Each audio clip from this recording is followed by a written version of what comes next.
রামচন্দ্র যখন হেলান দিয়ে এরকম করে কাঁদছে, সীতা বলে দাঁড়িয়েছিল লক্ষণ, দেখতে পেল রামের চোখ থেকে জল পড়ছে কিন্তু মাটিতে রক্ত। আস্তে বাবা, বস বস বস। রামের চোখ থেকে জল পড়ছে কিন্তু মাটিতে রক্ত। আমার দিকে তাকাও। লক্ষণ বলল, দাদা এ তুমি কি করলি? তোমার চোখ থেকে জল, মাটিতে রক্ত কেন? রামচন্দ্র চোখে দেখলো, সত্যি রে, আমার তো জল কিন্তু রক্ত কেন? আসলে তা নয়, রামচন্দ্র যে ধনুকে হেলান দিয়েছিল সেই ধনুকের নিচে একটা ব্যাঙ চাপা পড়েছিল। ওই ব্যাঙের রক্তে আর রামচন্দ্রের চোখের জলে একটি নদীর সৃষ্টি হলো। ওই নদীটার নাম বৈতরণী নদী। আপনারা বলেন না যে বৈতরণী নদীর সৃষ্টি কিভাবে হলো? রামচন্দ্রের চোখের জল, ব্যাঙের রক্ত। ব্যাঙটা চাপা পড়েছে ধনুকে, রামচন্দ্র ব্যাঙটাকে তুলে বলল, ব্যাঙ তোকে যখন চাপা দিলাম তখন তুই চিৎকার করলি না কেন বাবা? ব্যাঙ বলছে, প্রভু বিপদে পড়লে সবাই ভগবানকে ডাকে, আর স্বয়ং ভগবান যখন মারছে তখন আর কাকে ডাকবো?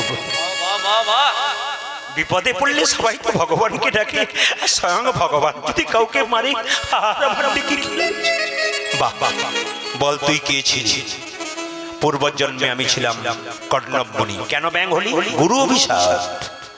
কি অভিশাপ দিল? কেন অভিশাপ দিলি তুই? একদিন গুরুদেব কর্ণমুনি, গুরুদেব বিশ্বাবসী মুনির চরণ সেবা করছে কর্ণমুনি।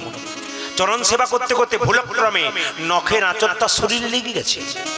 চিৎকার করে বলে উঠলো, রে কর্ণমুনি, আমার চরণ সেবা করতে করতে তুই নখের আঁচড় দিলি, অভিশাপ দিলাম তোকে, ব্যাঙ কুলে জন্ম।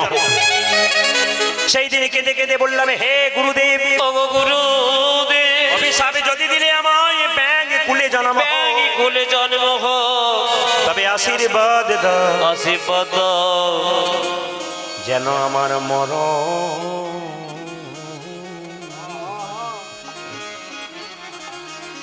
যেন আমার মরণ যেখানে সেখানে হয় না। মানে ভক্ত খুব চালাক। যারা প্রকৃত ভক্ত হয় না, ভগবানকে বুঝিয়ে দেয় আমি কেমন ভক্ত। বললো, আমাকে অভিশাপ দিল, তুমি যখন আশীর্বাদ দিলে কি চাও তবে তোমার কাছে যাও, আমার মরণে যেন তোমার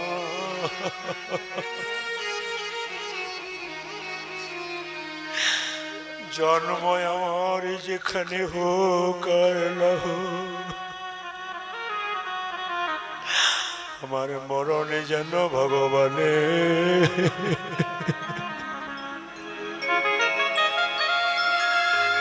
আপনারা যতই বলুন আর আমি যতই বলি, আপনারা কীর্তন শুনছেন, আমি শোনাচ্ছি, কিন্তু আমার কান এবং চোখ খুব সজাগ। এইখানে যে বসে বসে নেশা খেয়ে এরকম করছিল তার কান না দেখুন আপনারা। ও যতই হোক, যা করুক না কেন, মাঝে মাঝে কিন্তু আহা করে উঠছে, ওর ভেতরে কিন্তু ঢুকছে। আপনারা হয়তো বুঝতে পারছেন, ও মাঝে মাঝে হুকরে হুকরে উঠছে। জন্ম যথা তথা হোক, কিন্তু মরণ যেন তোমার চরণে। রামচন্দ্র বলল, আমি হেরে গেলাম, তোর কাছে হেরে গেলাম। ভগবানের কাছে যদি কেউ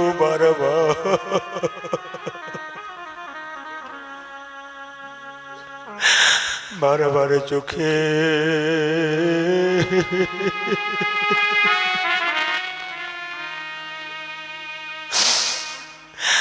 বারবার চোখের জলে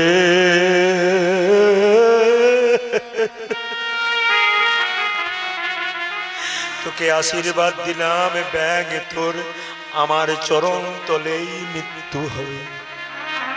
তবে বল বল বল বল রে, ওরে ব্যাঙ ব্যাঙ বল, তুই মৃত্যুর আগে কি চাস? যারা ভক্ত হয় নিজের জন্য কিচ্ছু চায় না, এইটাই সবচেয়ে আশ্চর্যের ব্যাপার। যারা প্রকৃত ভক্ত হয়ে গেছে তারা শুধু দিতেই জেনে গেল, কিন্তু নিতেই জানল না, শুধু দিয়েই গেল। কর্ণমুনির কেমন গুরু ভক্তি দেখুন। ব্যাংকটা কেঁদে কেঁদে বলল, আশীর্বাদ যখন দিলে মৃত্যু আমার হবে, আমাকে আশীর্বাদ দিলে কি চাস? আমি কি চাইবো জানো? আমি নই, আমার গুরুদেব যেন তোমার চরণ তুই কিছু চাইবি না? না, আমার গুরুদেব যেন তোমার চরণে জায়গা পায়। ভগবান বলল, রে কর্ণমুনি, যার এত গুরু ভক্তি, সে কি গোবিন্দের চরণ না পেয়ে থাকে? আগামী দাপর আমি কৃষ্ণ হব, তুই হবি আমার ডান চরণের উপর কর্ণমুনি, আর তোর গুরুদেব বাম চরণের উপর বিশ্বাবস। হরিনাম দিতে এলেন মায়েরা। কীর্তন শোনার সময় যখন আমি হাত তুলবো, মাঝে মাঝে হাত তুলবেন। হাত তোলা মানে কি? সারেন্ডার করে দেওয়া।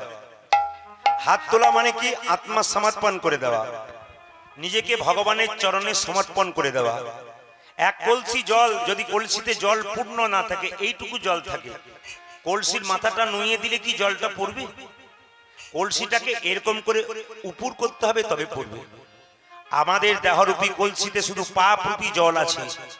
মহাপ্রভুর নাম যেখানে হচ্ছে, দেহরূপী কলসির এই পাপরূপী জল মহাপ্রভুর চরণে দাও।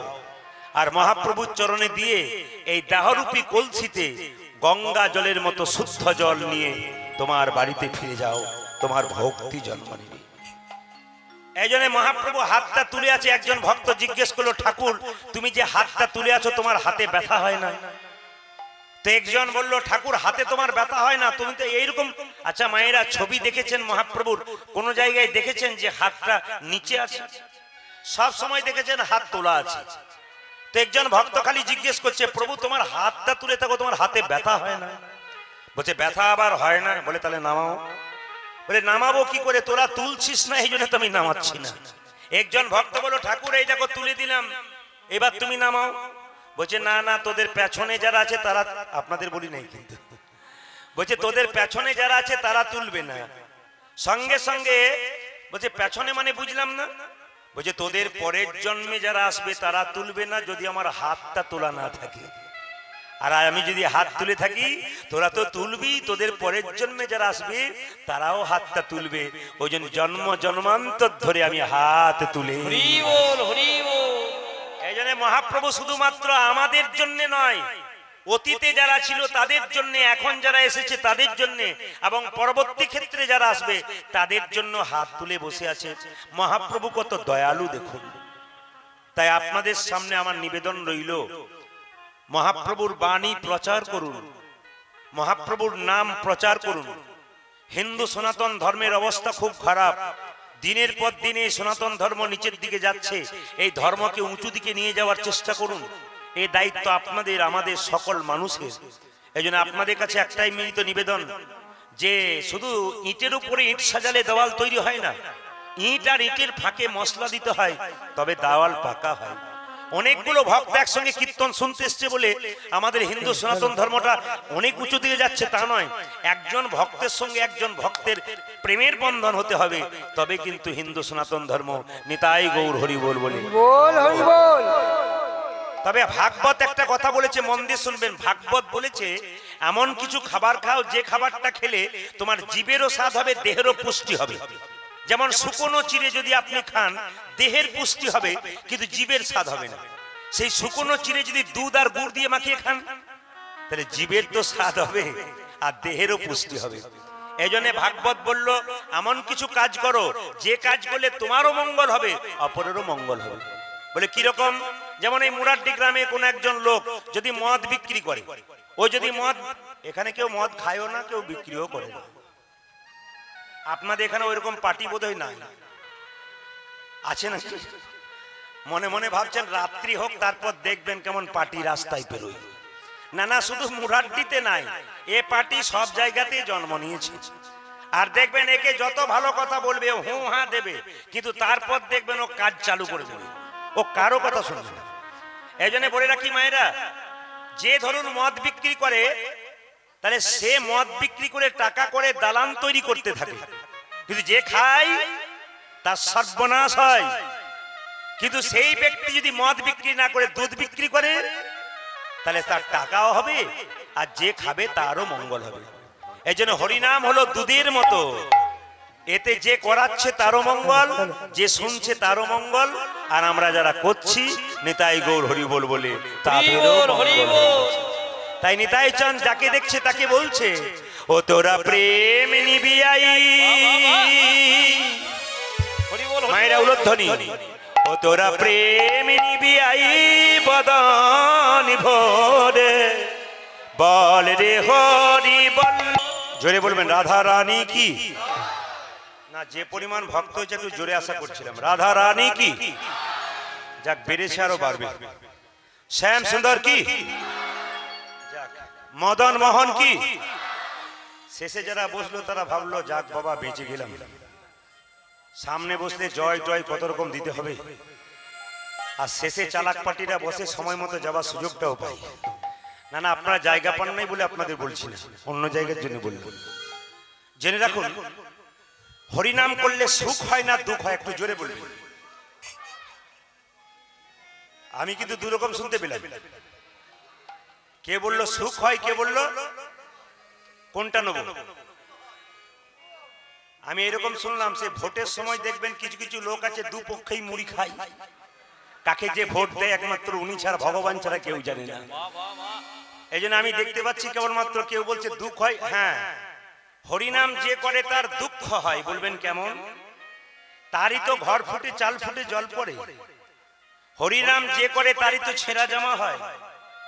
কিন্তু ভগবান বলেছেন পলাশিতাং সর্বস্ব চূড়ং সাধু জনাম পাপ তাপ হরণ। যদি কেউ হরিনাম করে তার সর্বস্ব হরণ করে তাকে আমি পথের ভিখারি করে দিই। কেন পথের ভিখারি করে দিই কেন, তারপর দেখি পথের ভিখারি হয়েও সে আমায় ভুলে গেছে কিনা। কাকে করেছিল, সুদামা, কৃষ্ণের অন্তরঙ্গ বন্ধু সুদামা। তার স্ত্রী বসুন্ধরা কেঁদে কেঁদে বলছে স্বামী এক বেলা খেতে পায় এক বেলা খেতে পায় না, তোমার বন্ধু দ্বারকার রাজা কৃষ্ণ, বন্ধুর কাছে যাও কিছু বলো। কিন্তু সুদামা চিৎকার করে বলেছিল বসুন্ধরা আজকে বললে দ্বিতীয় দিন বলবে না। বলে কেন দ্বিতীয় দিন বলবেন না, এই জন্যে আমি ভগবানের কাছে কিছু চাইতে পারবো না। মেয়েরা মাঝে মাঝে বুদ্ধিমতী হলে স্বামীর কিছু ভালো হয়, তো সঙ্গে সঙ্গে বললো না না তোমাকে কিছু চাইতে হবে না, বহুদিন পরে বন্ধু বন্ধুর কাছে গেলে একবার দেখা তো হবে। কিন্তু বসুন্ধরা বুঝে নিয়েছে গেলেই তো কিছু পাবো। আর স্বামী বলল ঠিক আছে তুমি যখন বলছো তাহলে আমি যাচ্ছি। মায়েরা ভগবানের প্রতি ভক্তিটা লক্ষ্য করুন। আপনারা তো মন্দিরে যান, আমরা তো মন্দিরে যাই, খালি গিয়ে চাই গাড়ি দাও বাড়ি দাও টাকা দাও পয়সা দাও, মেয়ের ভালো করে বিয়ে দাও, ছেলের চাকরি দাও, শুধু চেয়ে যাচ্ছে। কিন্তু মন্দির ফেটে ভগবানের মাথায় জল পড়ছে এই দিকে আমরা তাকাচ্ছি না। শুধু মালিকের কথা, মালিক আমার কথা ভাববে আমি মালিকের কথা ভাববো না, তা বললে তো হবে না। আপনাকে মালিকের কথা ভাবতে হবে, তবে মালিক আপনার কথা ভাববে, আর আপনি না ভাবলে আপনার কথা কেউ ভাববে না। এই জন্য সুদামা তার স্ত্রী বসুন্ধরাকে বলল বসুন্ধরা বন্ধুর কাছে বন্ধু বহুদিন যেতে গেলে কিছু নিয়ে যেতে হয়। বলে কি নিয়ে যাব, চিরের নাড়ু। দরজায় দরজায় বসুন্ধরা ভিক্ষা করলো, কেউ দিল না। শুকনো চিড়ে দিল গামছাতে বেঁধে, স্বামী গুড় কেনার পয়সা নাই দিতে পারলাম না, ওইটি ভগবানকে দিও। ভক্তি যদি থাকে বাবা তবে ভগবানকে কিছু দেওয়ার দরকার হয় না। ভক্তি যার কৃষ্ণ তার সর্বশাস্ত্রে কয়, ভক্তি না থাকিলে কৃষ্ণ দেখিলেই কি বা হয়। আমি কৃষ্ণ দেখলাম যদি মনে করি ভেতরে পাথর আছে, আপনি কৃষ্ণ দেখলেন না। কিন্তু পাথরের মধ্যে যদি আপনি কৃষ্ণ দেখেন, অগ্রদ্বীপের গোপীনাথের কথা আপনারা শুনেছেন, পুত্র রূপে ভালোবেসেছিল বলে মৃত্যুর পরে বাবা শ্রাদ্ধ কার্য সম্পন্ন করেছিল স্বয়ং ভগবান এসে। ভেতরে যদি বিশ্বাস থাকে, আর বিশ্বাস যদি আপনার না থাকে কোন জায়গায় আপনি জিততে পারবেন না। বিশ্বাস রাখতে হবে গোবিন্দের প্রতি, ভরসা রাখতে হবে। সবাই লক্ষ্য করুন, সুদামার গামছাতে বেঁধে দিয়েছে শুকনো চিড়ে, নিয়ে যেতে মনে মনে ভাবছে কৃষ্ণ লোকে তোকে সোনার থালায় রূপোর থালায় কত পায়েস দেয়, আমি কেমন করে দেব। এই শুকনো চিড়েটাকে বেঁধে নিয়ে সুদামা কাঁদতে কাঁদতে যাচ্ছে। দেখা দা দেখো দেব দেখা দা কৃষ্ণ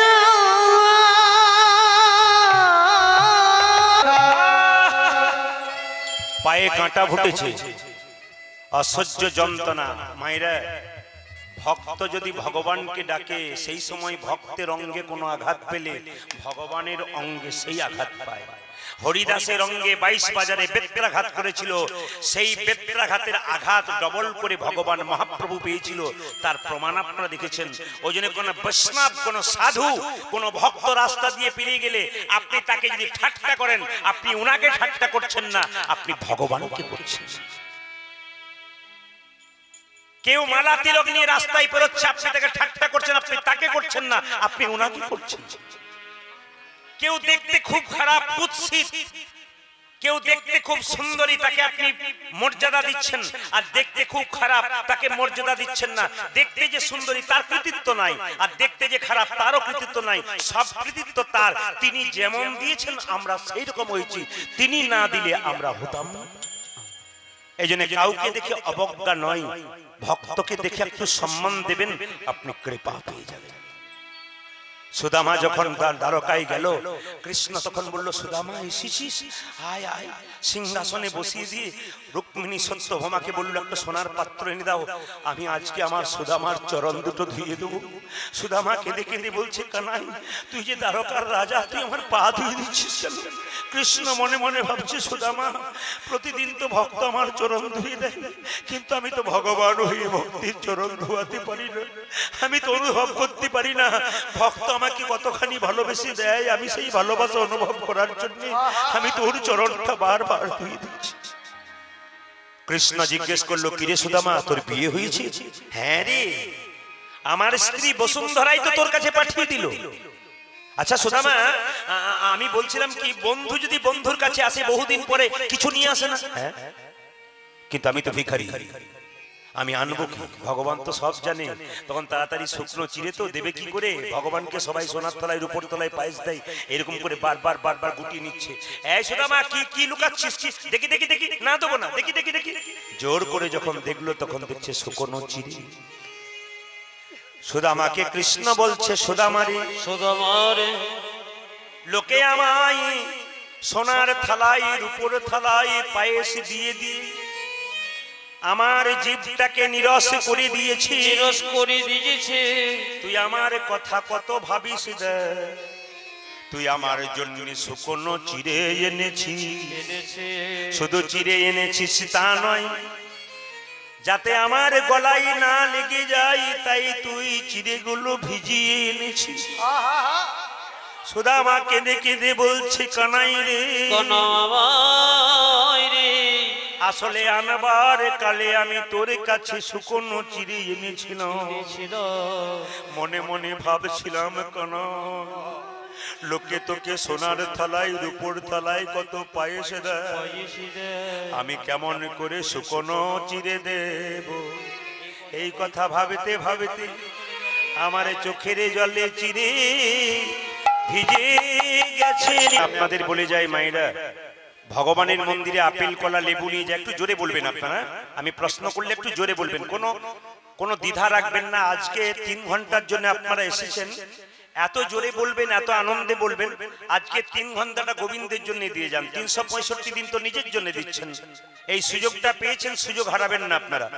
ভগবানের মন্দিরে আপেল কলা লেবু নিয়ে যান।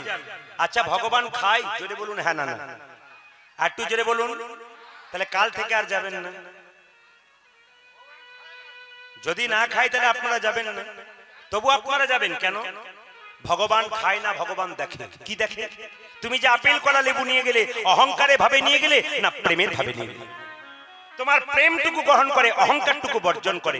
ওই জন্য মন্দিরে যখন যাবেন, অহংকারের আবরণটা খুলে প্রেমের আবরণ পড়ে যাবে, দেখবেন লাভ হবে আপনার। যে গাছে ফল ধরে সে গাছ নিচে, আপনি একটু চুপ করুন। কমিটি যারা অজিত দা আছেন, আমি বলবো বাম দিকে বসে একটু, আপনারা হয়তো আমি একটু আগেই বলেছিলাম যে মধুসূদনের এমন একটা পাওয়ার আছে, ও আপনি যা বলবেন তাতেই যতক্ষণ অ্যাকশন ততক্ষণ উনি না না আপনার জন্য বলি নাই, অন্য জায়গাতে। আপনারা আমাকে দেখতে পাচ্ছেন, আমি একটু লাইটটাকে আর করে দেখি আপনারা কত দূর পর্যন্ত আছেন, একটু দেখে নিন। অনেক দূর আছে।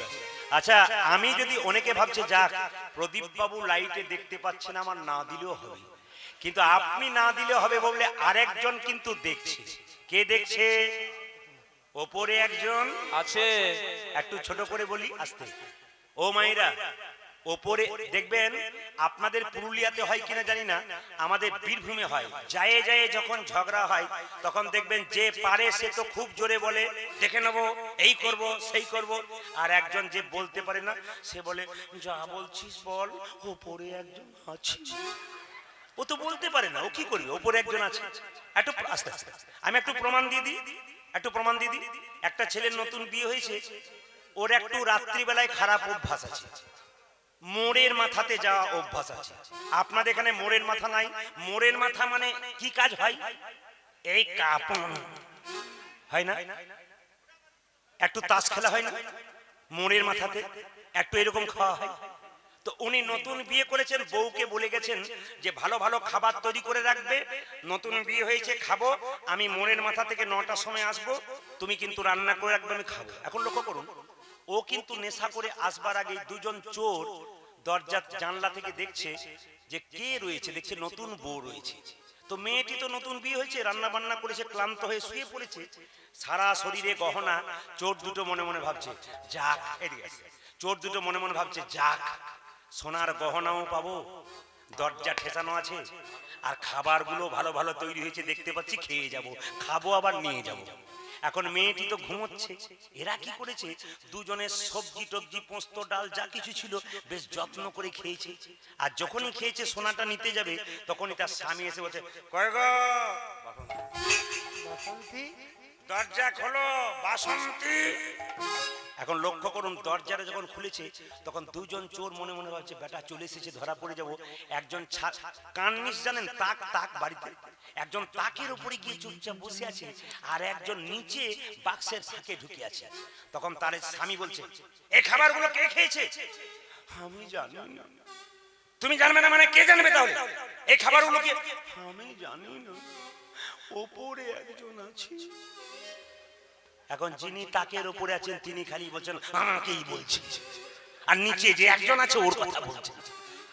আর যত তাকে অত্যাচার করছে তো বলছে আমাকে মেরো না, একজনই জানে সে উপরে আছে। আর ওপর আলো তখন থরথর করে কাঁপছে, এবার আমাকেই ধরবে বোধ হয়। মায়েরা এবার লক্ষ্য করুন, যেই না ওপরে আছে বলছে, তখন সঙ্গে সঙ্গে অপরজন বলছে শুধু আমি একা খেয়েছি, যে নিচে আছে সে খায় নাই। ধরা পড়ে গেছি। তো মায়েরা ওপরে একজন আছে বললে লাভ আছে। দেখবেন যারা খারাপ কাজ করে তারা দেখবেন যদি খারাপ কাজ করার সময় ডান দিকে বাঁ দিকে সোজা পেছন সব তাকায়, একদিকে তাকায় না, ওই দিকে তাকালে আর পারবে না। কোন দিকে বলুন তো? ওপরে। ওই দিকে তাকালেই পারবে না। যে যারা চোর ডাকাত বদমাইশ লোক হয় ওরা ওপর দিকে তাকায় না কেন? ওই একজন আছে, যদি দেখে ফেলে ও পেছন আগে দেখে মানুষ, উপরে দেখলেই কিন্তু আছে। এই জন্য মায়েরা যারা হাততালি দিচ্ছে না তারা ভাববেন প্রদীপ বাবু দেখছে না, ওপরে একজন ছিলেন। তাদের জন্য তো ভালো লাগলো, আর তাদের জন্য আরো ভালো লাগলো যারা দিলেন অথচ যারা এরকম করে দেখলেন। ওদের কথা ভাবছি, আম গাছে তো আম ফলই হবে আর নিম গাছে নিম ফল হবে। বাবা যদি এরকম করে থাকে হাততালি না দেয়, ও আম গাছ হবে না নিম গাছ হবে? ওর বাচ্চাটা কি হবে, আম ফল না নিম ফল? তো যে এরকম করে আছে তাকে, আপনাদের এখানে জন্য বলি না, অন্য জায়গার জন্য বললাম।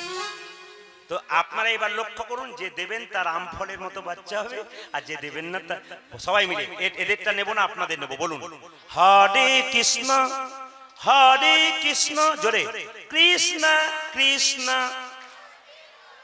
বাহ, হরে রাম, বাহ,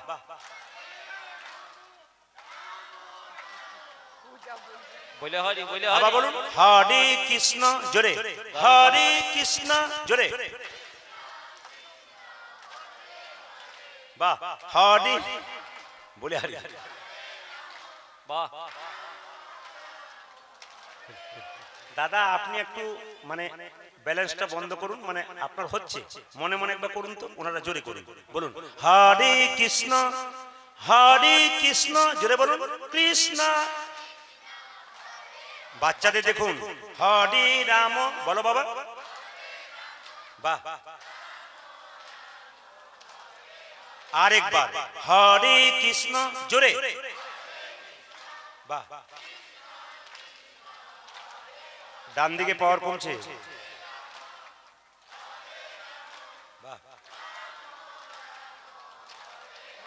দাঁড়ান। আপনাদেরকে কীর্তনের দল ছিল নাকি? দারুণ গাইছেন, কিন্তু এর পরের বার এলে এদের আর মনে আপনাদের দিয়ে চালিয়ে দেবো। মায়েরা কি বলছেন? ভয় ও জয়, জোরে বলুন। শ্যাম সুন্দর কি, যত জয় দেবেন তত লাভ আছে। মদন মোহন কি, বাহ। মুরাড্ডি গ্রামবাসী কি, বহিরাগত ভক্তবৃন্দ কি, সাধু গুরু বৈষ্ণব কি, গৌর গোবিন্দ কি, প্রেম সে বলো নিতাই গৌর হরি হরি। আজকে যে লীলাটি আস্বাদন করাবো, গৌরাঙ্গ লীলা নয়, ভক্ত লীলা নয়, কৃষ্ণ লীলা, পরিচিতি লীলার মধ্যেই থাকবো।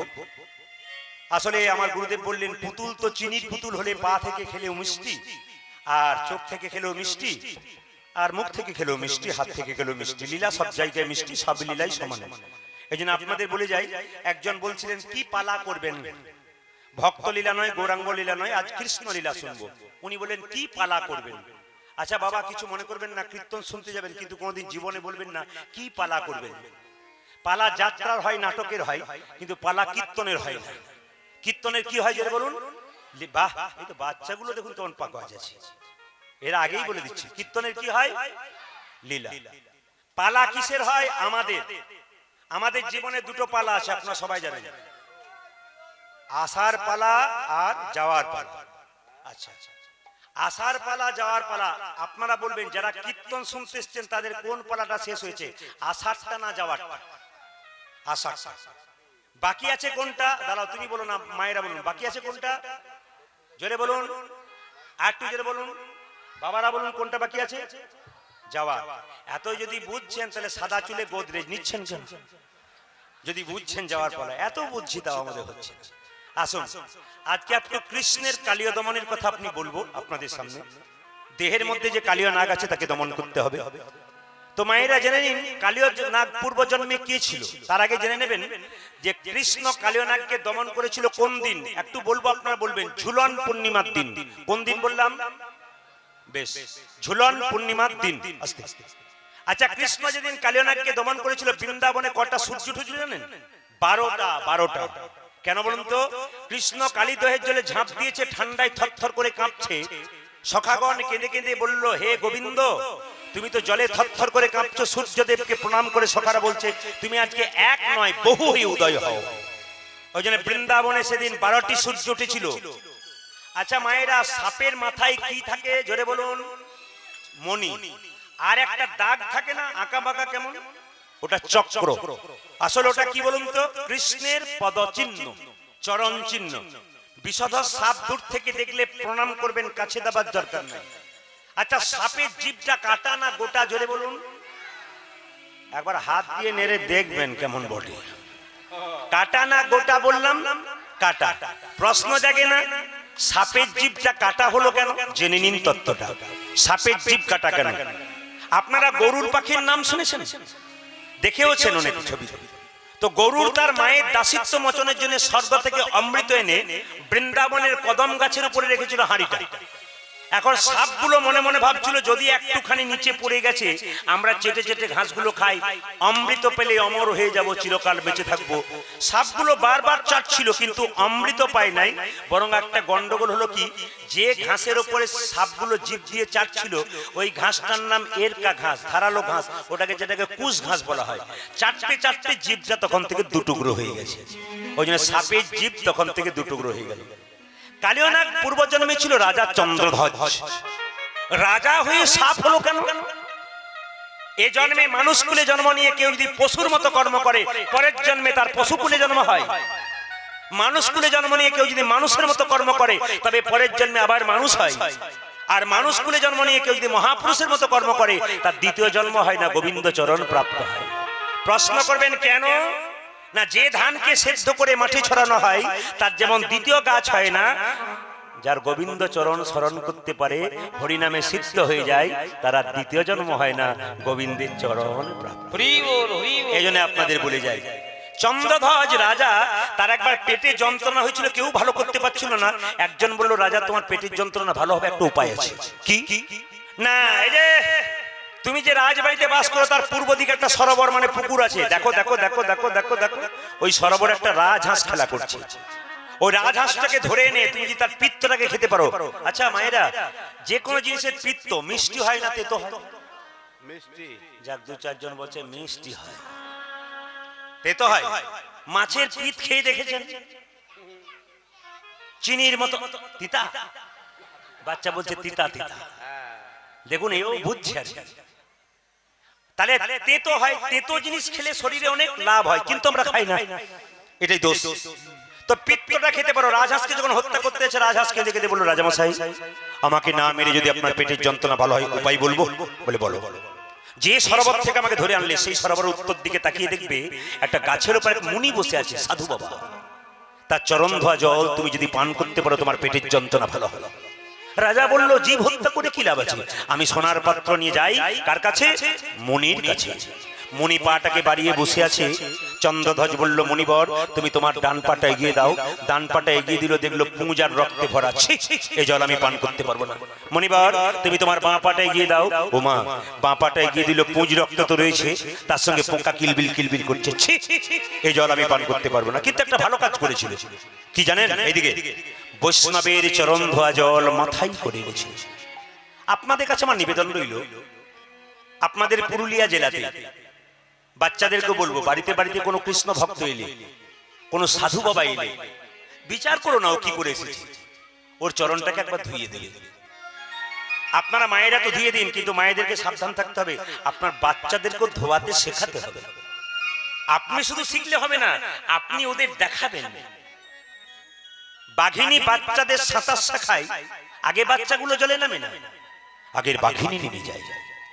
বাচ্চাগুলো মনে মনে ভাবে, মা যদি জলে নেমেছে আমাদের দরকার কি, চল আমরাও নামবো, ভয় নাই। আপনি যদি ধর্মের পথে নামেন, আপনার বাচ্চা কিন্তু আপনার পেছন পেছন নামবে। আর বাচ্চাকে ধর্ম শিক্ষা দিলে ভবিষ্যতে আপনি কিছু পাবেন, তার বিবেক বুদ্ধি হবে।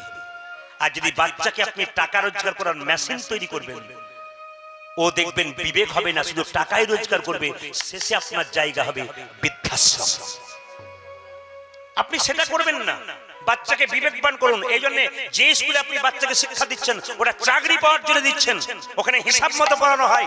এই স্কুলটা এমন স্কুল যেখানে বাচ্চাদের এলে কিছু চাকরি পাক আর না পাক, বিবেক তৈরি হয়।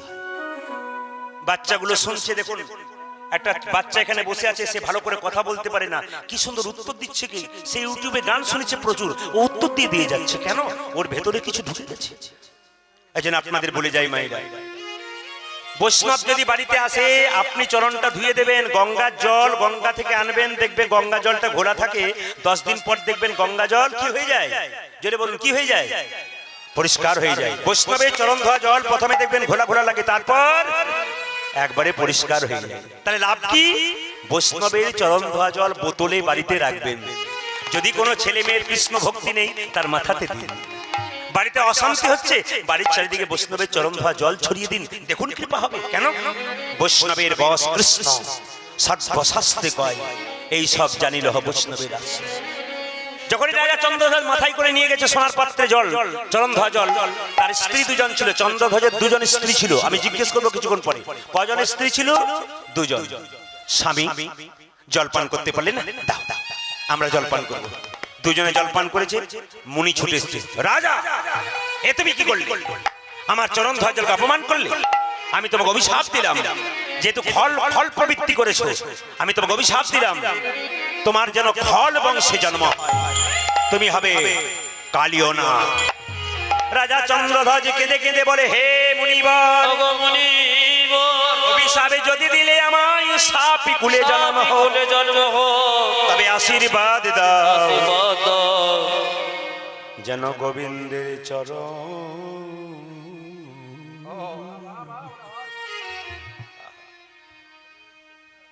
বিনয়ী না হলে কি গোবিন্দ পাওয়া যায়?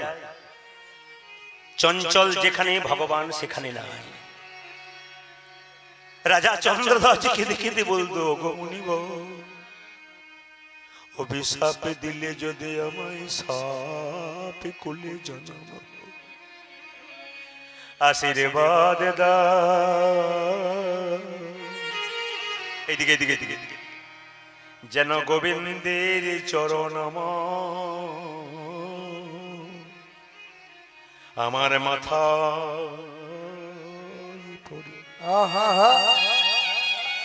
মুনি সাধু গুরু বৈষ্ণবের আশীর্বাদ নিতে হয়।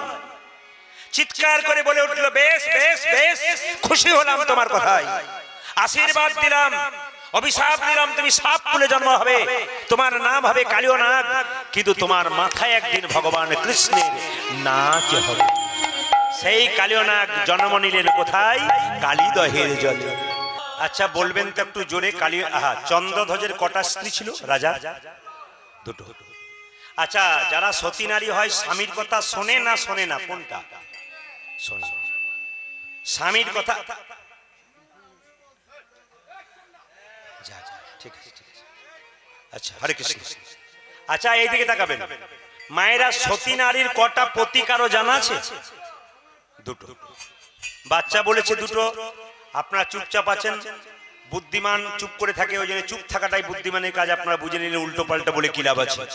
জেনে নিন মায়েরা, সতী নারীর 5টা পতি যারা সধবা নারী। কি কি? শীতির সিঁদুর। শীতির সিঁদুর শিবের রক্ত থেকে তৈরি, জানবেন তত্ত্বগুলো। শীতির সিঁদুর শিবের রক্ত থেকে তৈরি, ওটা একটা সতী পতি। হাতের শাখা শঙ্খচূড় শরীর থেকে তৈরি, ওটা একটা পতি। হাতের নোয়া লোহাসুরের শরীর থেকে তৈরি, ওটা একটা পতি। আর নিজ পতি একটা, পরম পতি একটা। আর সতী নারী কাকে বলে? যে মেয়েরা সকালবেলায় ঘুম থেকে উঠে স্বামীর পা ছুঁয়ে প্রণাম করে, তারা সতী নারী হয়। 95% বাদ। সকালবেলায় ঘুম থেকে উঠে যে স্বামীর পা ছুঁয়ে প্রণাম করে তারা সতী নারী। আচ্ছা আপনারা অনেকে করেন কি করেন না, হাত তুলতে বলবো না, অন্তত একটা কাজ করবেন, আজকে কীর্তন শুনে কাল সকাল থেকে স্বামীর পা ছুঁয়ে প্রণাম করবেন। দাদা ভাইয়েরা পাগুলো একটু ধুয়ে মুছে শোবেন, কারণ প্রণাম হবে সকালবেলায়। হরে কৃষ্ণ। আচ্ছা তার ফাঁকে বলে রাখি, সতী নারীর পতি তো হলো, কিন্তু সতী নারীর সঙ্গে স্বামীর কি সম্পর্ক? আপনাদের সঙ্গে স্বামীর কি সম্পর্ক একটু জোরে বলবেন। আমি আগে বলেছি, আপনার স্বামী আপনার গুরু হয়? জোরে বলুন হ্যাঁ না না। একটু জোরে বলুন, আপনার স্বামী আপনার গুরু হয়? হয়।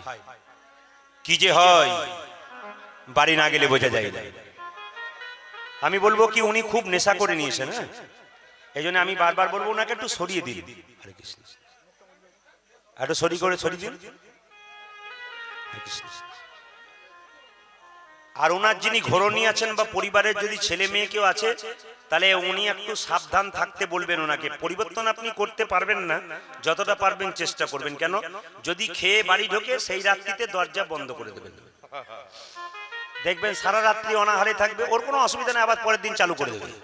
তো এইদিকে তাকাবেন, কথা নয় মায়েরা। আপনার স্বামী আপনার গুরু হয়? জোরে বলুন হ্যাঁ না না। কি যে হয় দাদারা ভাবছে, বাড়ি গেলে বুঝবেন। আপনার স্বামী আপনার দেবতা হয়, পতি দেবতা, ঠিক না ভুল? ঠিক ঠিক ঠিক। আপনার স্বামী আপনার রোগের ওষুধ হয়। অসুস্থ স্ত্রী, বহুদিন রোগ, ওষুধে ভালো হচ্ছে না, রোগটা কিসের? শরীরের নয় মনের। স্বামী এলো, মনের রোগ দূর হয়ে গেল। হতে পারে মনের রোগ দূর হয়ে যায়, কিন্তু আপনার স্বামী আপনার বাবা হয়। বাবা হয় না? হয় না? আপনার স্বামী আপনার ছেলে হয়, আপনার স্বামী আপনার ভাই হয়। মায়েরা এইদিকে তাকাবেন, আপনার স্বামী আপনার বাবা হয়। কখন হয়? আমি বলি নাই, কে বলেছিল? বিষ্ণুপ্রিয়া। মন দিয়ে শুনবেন। নিমাই যখন সন্ন্যাস নিয়েছিল, নিমাইয়ের বয়স ছিল 24 বছর, আর বিষ্ণুপ্রিয়া যখন তার বয়স ছিল 14 বছর। আপনার একটু হিসাব করে বলুন তো, আপনাদের গ্রামে যত 14 বছরের মেয়েরা কীর্তন শুনতে এসছে, ওরা কোন ক্লাসে পড়ে? 9 আর 5 14, হিসাব করতে গেলে ক্লাস 9-এ পড়ে। তাই 9-এ পড়া মেয়েটা শিখিয়ে দিল স্বামী ভক্তি কাকে বলে। পৃথিবীর ইতিহাসে বিষ্ণুপ্রিয়ার নামটা সোনার অক্ষরে লেখা আছে, সবাই মানে। কেন বলুন তো? বিষ্ণুপ্রিয়ার প্রতিভক্তি, স্বামী ভক্তি কেমন। 14 বছরের মেয়েটা পৃথিবীর প্রত্যেকটা মানুষকে শিখিয়ে দিল স্বামী ভক্তি কাকে বলে। চৈতন্য চরিত গ্রন্থ, জীব গোস্বামী পাদ, যে কথাগুলো বলছি, চৈতন্য চরিত গ্রন্থ, জীব গোস্বামী পাদ খুলে দেখবেন বিষ্ণুপ্রিয়ার প্রতিভক্তি। আজকালকার মেয়েদের স্বামী ভক্তি তো নিউ ডিজাইনের, বলবো না, বাদ দিয়ে দেবো। শ্বশুর মশাই সামনে বসে আছে আর স্বামীর নাম ধরে ডাকছে, এই তাপস। কি ডিজাইনের ডাক, যেন ঠাকুমার নাতিকে ডাকছে। কিন্তু বিষ্ণুপ্রিয়ার দিকে তাকান মায়েরা, নিমাই যেদিন সন্ন্যাস নেবে, বিষ্ণুপ্রিয়াকে বলল, প্রিয়া তুমি বাপের বাড়ি চলে যাও। কিন্তু 14 বছরের মেয়েটা কি উত্তর দিল? না, আমি বাপের বাড়ি যাব না, এইটাই আমার বাপের বাড়ি। চুপ করো। আমি এত শাস্ত্র ঘাটলাম, তোমার বাবার বাড়ি আলাদা, এটা শ্বশুর বাড়ি, তুমি এটাকে বাপের বাড়ি বলছো? স্বামী, তুমি যেমন শাস্ত্রজ্ঞ, আমার বাবা সনাতন মিশ্র শাস্ত্রজ্ঞ। আমি তার কন্যা, তার কাছ থেকে আমি শুনতে পেরেছি, জানতে পেরেছি স্বামী বাবা হয়। এটা আমার পতি, এটা আমার শ্বশুর বাড়ি নয়, এটা আমার বাপের বাড়ি। কিরকম? স্বামী আমার বাবা, তুমি আমার ছেলে, তুমি আমার ভাই, তুমি আমার গুরু, তুমি আমার দেবতা। এই জায়গা ছেড়ে যাব কালিয়ানাগের দিকে। আচ্ছা, আপনাদের পুরুলিয়াতে অনেক পুকুর আছে, আমাদের বীরভূমে আছে। আপনারা দেখবেন আপনাদের পুকুর কিছু আছে যেখানে পদ্ম ফুল ফোটে, হ্যাঁ কি না?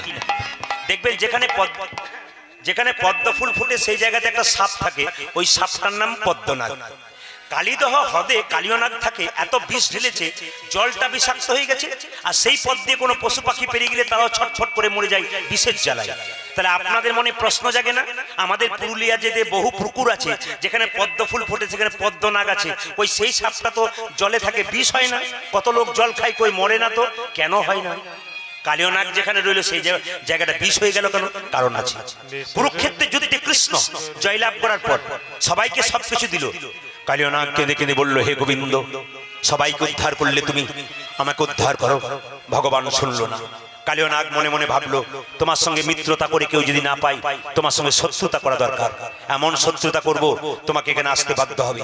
কি করবে তুমি? বিষ ঢালবো জলের মধ্যে, বিষের বাতাস ছড়িয়ে পড়বে, এই পথ দিয়ে কোনো পশু পাখি বেরিয়ে যাবে, ছটফট ছটফট করতে করতে মরবে, আর বৃন্দাবনে মরবার আগে তোমার নাম করতে করতে মরবে। ভক্তের আহ্বানে তুমি ছুটে আসবে, আমাকে কোথাও যেতে হবে না, আমি এইখানে বসেই তোমার চরণ লাভ করব। তাহলে কালিয়ানাগকে আপনারা শত্রু ভাববেন না, কালিয়ানাগ ভগবানের ভক্ত। এই যে আপনারা মনে মনে ভাবেন যে রাবণ রামের শত্রু ছিল, বাইরে শত্রু, ভেতরে ভক্ত। প্রশ্ন করবেন কেমন প্রেম, প্রশ্ন করবেন কেমন রাবণ কেমন ভক্ত ছিল। লক্ষ্য করুন, যেদিন রাবণ সীতাকে হরণ করলো, তার স্ত্রী মন্দোদরী চিৎকার করে বলল, স্বামী, এতদিন তুমি যা করেছো ভালো করেছো, এবার তুমি অন্যায় করলে, মৃত্যুর পথটা তুমি ডেকে নিলে কেন?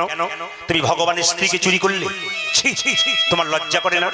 রাবণ এত কথা শুনলো, প্রতাপশালী রাজা, স্ত্রী এত অপমান করছে, কিন্তু সঙ্গে সঙ্গে মন্দোদরী মাথাটা নিচু করে চুপচাপ বসে আছে। রাবণ বসে আছে।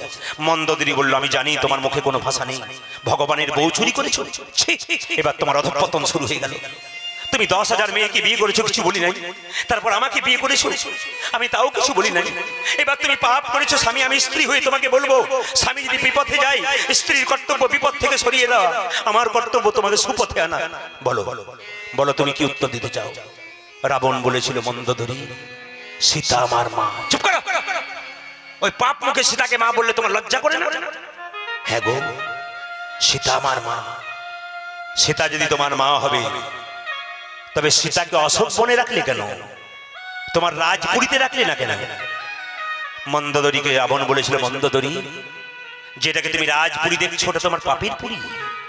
আমার পাপের পুরীতে আমি মাকে রাখবো কি করে? আমি রেখেছি অশোক বনে, যেখানে কোনো শোক নাই, দুঃখ নাই। চুপ করো, সেটাও তুমি ভুল বলছো। রাবণ বলল, আমি ভুল বলছি বলে? হ্যাঁ, অশোক বনে তুমি যে তোমার সীতাকে রেখেছো, মাকে, সেখানে তোমার লোক বারবার প্রহার করছে, আঘাত করছে, তুমি কিছু বলছো না কেন? রাবণ বলল, শোনো শোনো মন্দোদরী, নদীতে যদি নৌকা বাঁধা থাকে, সেই নৌকায় যদি কেউ বারবার আঘাত করে, তবে কেউ ছুটে আসুক আর না আসুক, নৌকার মালিক কিন্তু ছুটে আসে। সীতায় আমাদের পরপারের নৌকা, সেই সীতাকে যদি আমার লোক বারবার আঘাত করি, কেউ ছুটে আসুক না আসুক, সীতাপতি রামচন্দ্র আমার কাছে ছুটে আসিবে। ছুটে এলে আমি ভগবানের চরণ, আমি ভগবানের চরণ লাভ করব। বিনা প্রেম সে নাম মিলে নন্দলাল। চোখের জল যদি তোমার না পড়েছে, কৃষ্ণ তোমার কৃপা করতে পারে না। বারবার বলছি, তবে তুমি কাঁদছো, কিন্তু আগে কাঁদনি কেন? এখন থেকে কেঁদে কেঁদে যদি সব জল ফেলে দেব, যেদিনে প্রভু রামচন্দ্র আমার যেদিনে প্রভু রামচন্দ্র আমার চরণের আমার মুখের কাছে এসে দাঁড়াবে, চোখের জল যদি এখন থেকে শেষ করে দিই, তবে কি দিয়ে তার চরণ,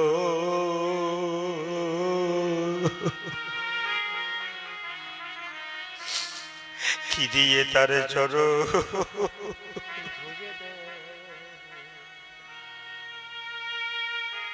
কীর্তন কেমন জিনিস দেখুন। এখনই আপনারা হাসছিলেন, আনন্দে মাতোয়ারা হয়েছিলেন। আমার গুরুজি আমাকে শিখিয়ে দিলেন কীর্তন এরকম করবি, মানুষকে হাসাবি, আনন্দ দিবি, আবার প্রেমও পর্যন্ত দিবি, যেন ভক্তের চোখে জল না বেরোয়। যদি না বেরোয় তবে হৃদয় যেন একটু গলে যায়, ভগবানের প্রতি তার যেন মন থাকে। কালিয়নাগ বড় ভক্ত ছিল বাবা, এই জন্য কিছু মনে করবেন না। যারা প্যান্ট শার্ট পরে আসে, আসরে বসে থাকে, যারা মালা তিলক নেই, আপনি দুটো ভাগ করবেন না যে ওরা ভক্ত ওরা নয়। এমন মানুষ দেখেছি প্যান্ট শার্ট পরে আছে, মুর্শিদাবাদে গান করতে যায়, বাবুর মতো প্যান্ট শার্ট বেল্ট পরে বসে আছে আসরে।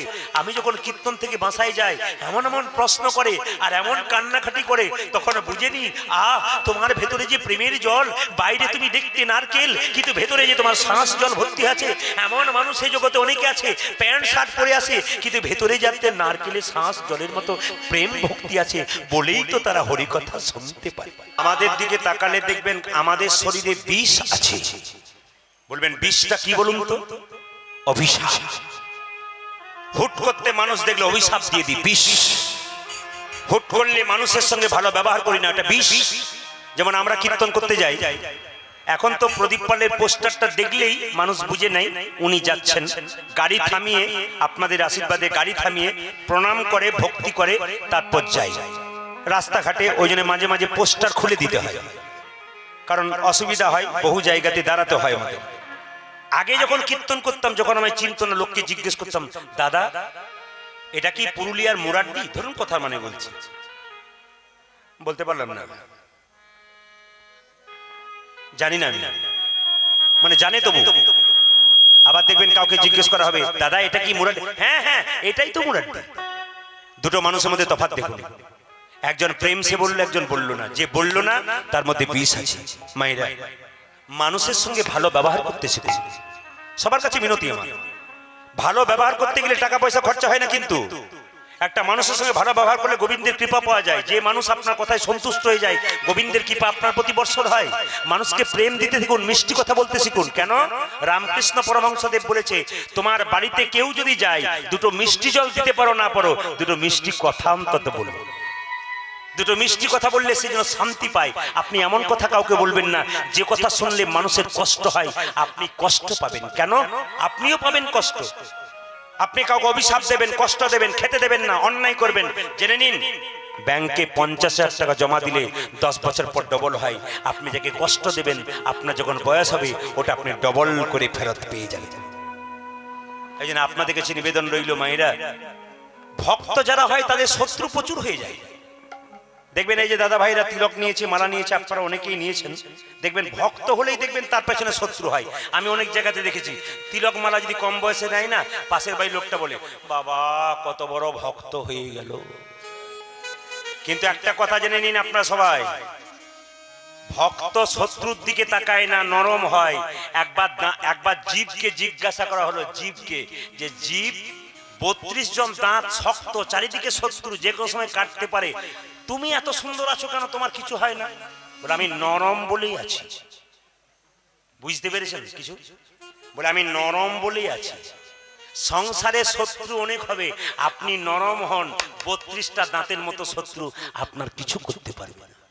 কিন্তু আবার রামকৃষ্ণ দেব বলেছে, বেশি বাড়াবাড়ি করলে শত্রুতা, কেউ শত্রু যদি বেশি বাড়াবাড়ি করে, ফোঁস করতে ছাড়বে না।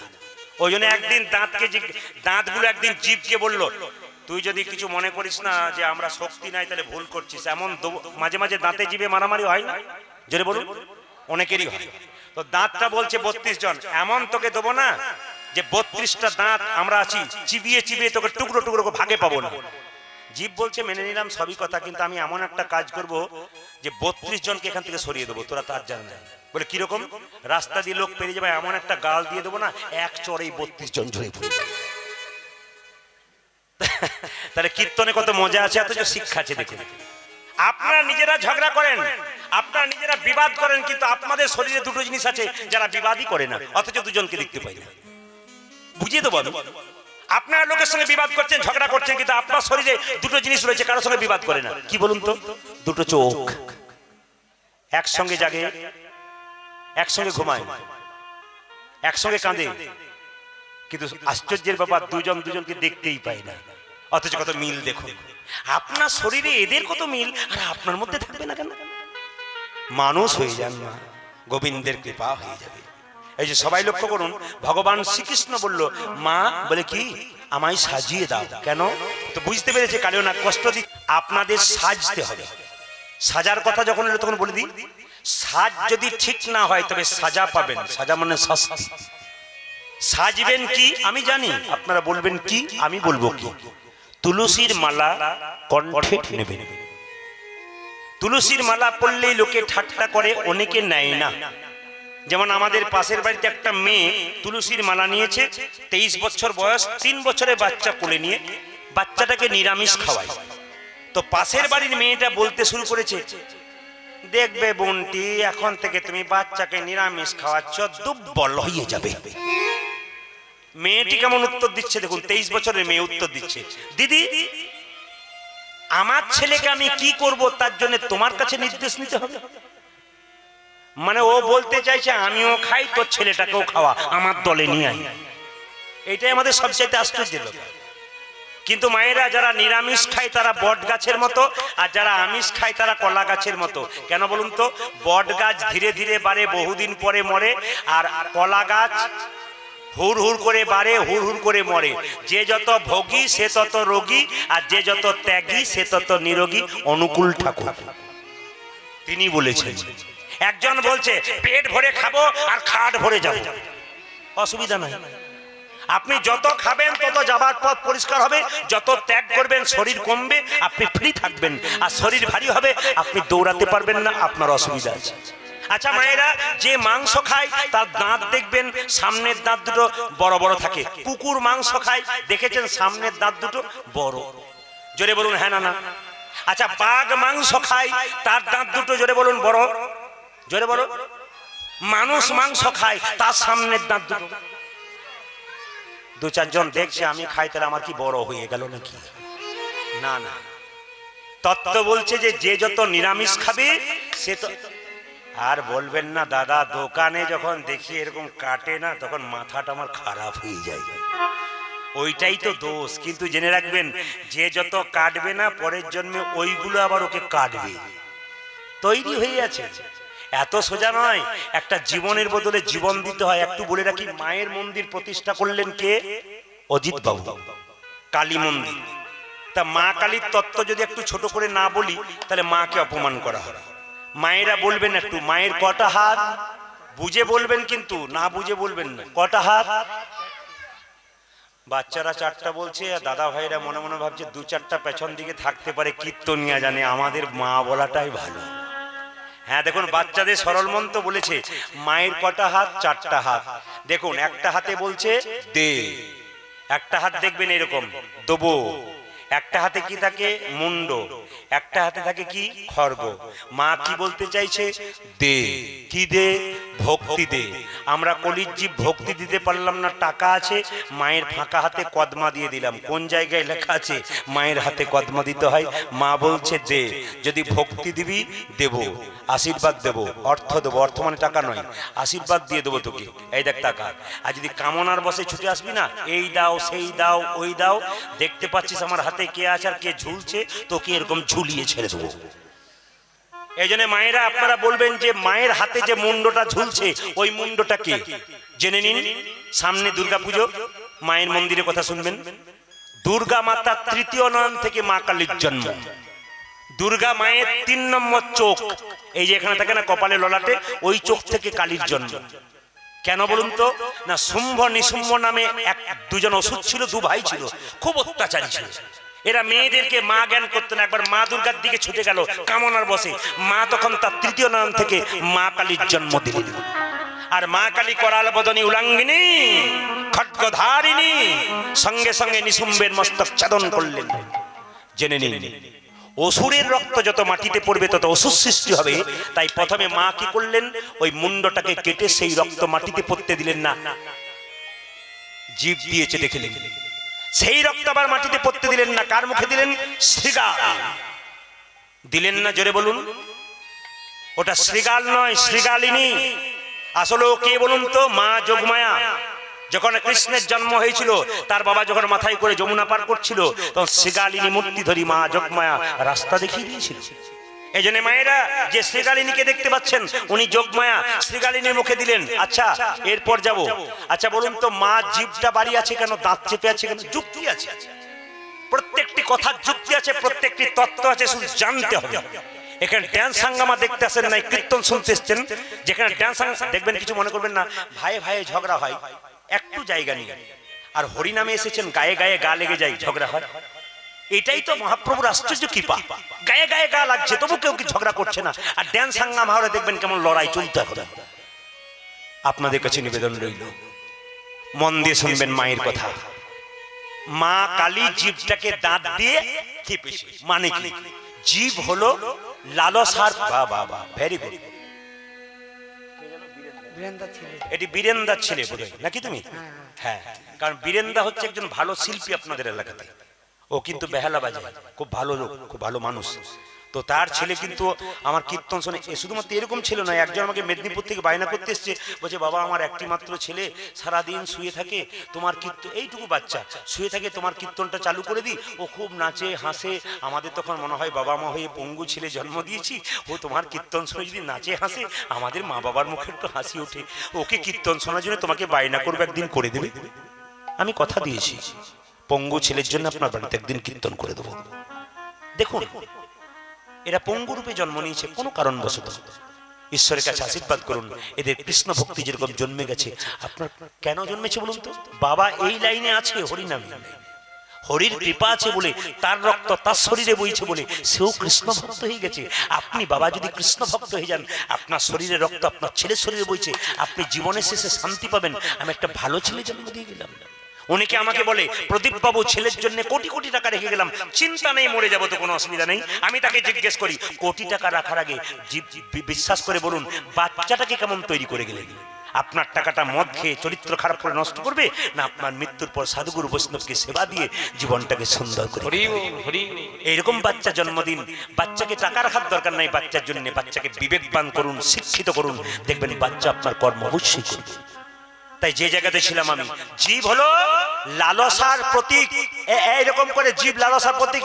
মা কালী দাঁত দিয়ে চাপলো কেন? আমার একটা গাড়ি হয়েছে লালসা, আর একটা হলে ভালো হয় লালসা। আমার আর একটা গাড়ি হলে ভালো হয় লালসা। আমার আর একটা বাড়ি হলে ভালো হয় লালসা।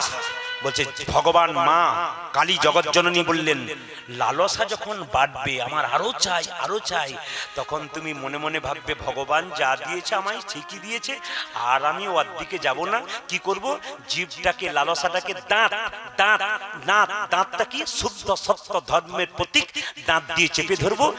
যখনই আপনার গাড়ি বাড়ি টাকা পয়সা প্রচুর হবে, আপনি ধর্মপথে নেমে যান, যেটুকু ভগবান দিয়েছে ঠিক রেখে দেবে। এই জন্য ধর্মের প্রতীকের কথা বললেন দাঁত। আচ্ছা মায়েরা, একটু বাচ্চাগুলো বলবেন, মায়েরাও বলবেন, কি মা কালীর নিচে যে পড়ে আছে পা তলে, সে কে? বাহ, আপনারা বললেন শিব, কিন্তু বাচ্চাটা কি সুন্দর বললো, কাল ভৈরব। শিবের 8টা অংশের মধ্যে, আচ্ছা বাবা তুমি বলো না, এর একবার বলো, শিবের সঙ্গে মা কালীর কি সম্পর্ক? মায়েরা বলুন, ভাসুর না শ্বশুর? জোরে বলুন, শ্বশুর। 2-4 জন বলছে হ্যাঁ, মানে আপনি কি আর ভুল বলবেন? আবার যখন বলছে ভাসুর, তখন 2 জন মানে দেখছে এমনি হলে হবে, টিক মার্ক দিচ্ছে, ইয়েস অর নো, একটা লেগে যাবে। এদিকে দেখেন। আচ্ছা আমি একটু আগে বললাম মা দুর্গার 3য় নয়ন থেকে যদি মা কালীর জন্ম হয়, তাহলে মা দুর্গার আরেক রূপ কি হচ্ছে? যেটা বলুন কালী। তাহলে মা দুর্গার স্বামী যদি শিব হয়, তাহলে কালীর স্বামী কি হয়? এই যুক্তিটা আপনারা বুঝতে পারছেন না? শিব। তাহলে এখন প্রশ্ন হবে যে স্বামীর বুকে স্ত্রী পা দেয়, আসলে তা নয়, করাল বদনী উলঙ্গিনী মা যখন অন্যায় মানে অনেককে মারতে মারতে যদি ভালো মানুষকে মারে পেরে ফেলে, বাবা ভোলা কি করলেন, নিচে পড়ে দিলেন 8টা অংশের মধ্যে একটা অংশ, আর মা তার বুকে পা দিয়ে তাকে রক্ষা করলেন। আচ্ছা, বাবা শিব মা কালীর স্বামী, এই কথাটি একটি আসরে গিয়েছি, একটি মেয়ে কীর্তনে শেষে এসে বলছে, দাদা বলে কি স্বামীর বুকে পা দেওয়া যায়? আমি বললাম আপনার এত ইচ্ছা কেন? আর বলবেন না, রাত্রিবেলায় মদ খেয়ে এসে আমার মার দিয়ে অত্যাচার করে, আমার মাঝে মাঝে মনে হয় যখন চিত হয়ে শুয়ে পড়ে আমার মনে হয় পা দিয়ে, কিন্তু পারি না দাদা। আজকে আপনার কীর্তন শুনে মনে মনে ভাবলাম তাহলে দেওয়া যায় বোধ হয়। আমি বললাম আপনি দেবেন, কোনো অসুবিধা নাই, তার আগে হার্টের ডাক্তার দেখাবেন অবস্থা কেমন আছে, তারপর দেবেন, কোনো অসুবিধা নাই।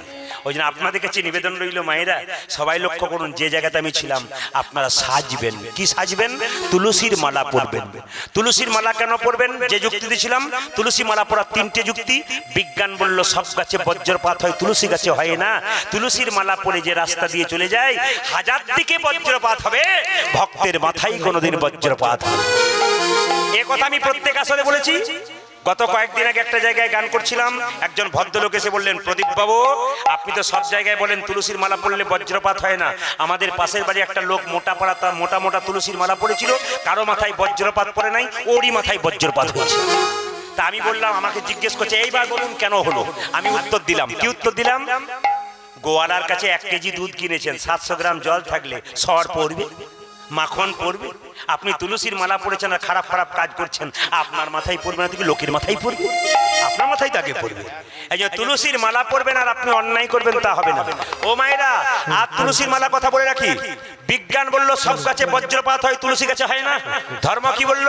এখান থেকে তারাপীঠ গেলেন আমাদের বীরভূম, ট্রেনে যেতে যেতে মরে গেলেন আপনি, আপনার কণ্ঠে তুলসীর মালা নেই, বললাম কোথাকারকে ট্রেন থেকে ফেলে দিন, কিন্তু আপনার কণ্ঠে তুলসীর মালা থাকলে কি বলবো, ওরে এ আর কেউ না, একজন কৃষ্ণ ভক্ত বটে, একে যেখানে সেখানে ফেলে দিস না, একটা স্টেশনে নামিয়ে দে, কোন সাধুগুরু বৈষ্ণবের কৃপা হলে দেহটার সৎকার করবে। আর তুলসীর মালা কেন পড়বেন? ও মায়ের, আর তুলসীর মালা কেন পড়বেন? বাড়িতে ভোজ হচ্ছে, প্রচুর কুকুর লাফালাফি করছে, সব কুকুরে লাঠি দিয়ে তাড়িয়ে দিলেন, কিন্তু ওই কুকুরগুলোর মধ্যে একটা গলার মধ্যে যে বেল্ট বাঁধা থাকে, তবে যার গলায় বেল্ট বাঁধা আছে তার একজন মালিক আছে, যার তুলসীর মালা আছে তার একজন মালিক আছে। একে উত্তম মধ্যম, যদি কেউ যদি তাকে অন্যায় করে, ভগবান তাকে উত্তম মধ্যম দেয়। তবে তুলসীর মালা পড়বেন কিন্তু নিরামিষ খাবেন। হরে কৃষ্ণ। তুলসীর মালা পড়বেন কিন্তু নিরামিষ, জোরে বলুন, নিরামিষ খাবেন। এক জায়গায় বলছে, প্রদীপ বাবু এখন আর নিরামিষ খেতে হয় না। মানে কেন? এখন মালা সিস্টেম চেঞ্জ। বললাম বুঝলাম না। বলছে এখন প্যাঁচ সিস্টেম মালা, খোলাও যায় পরাও যায়। রাত্রিবেলায় বিয়ে বাড়িতে নিমন্ত্রণ, সবাই যাচ্ছে, আমি যেতে পেলাম না, প্যাঁচ খুলে দিলাম, আবার সকালবেলায় প্যাঁচ লাগিয়ে দিলাম। এই প্যাঁচে পড়লে কিন্তু আপনি নিজেই প্যাঁচে পড়ে যাবেন। মা যশোদা বলছে, কানাই কি করবি? মাগোই আমি চড়াবো বাছুর। যে কোনো জায়গাতে দান দেবেন। আমাদের ওদিকে অনেক ভক্ত আছে যারা দান করে, কিন্তু বিচার করে করে, যাকে তাকে দান দেবেন, খুব বিচার করবেন কথাগুলো।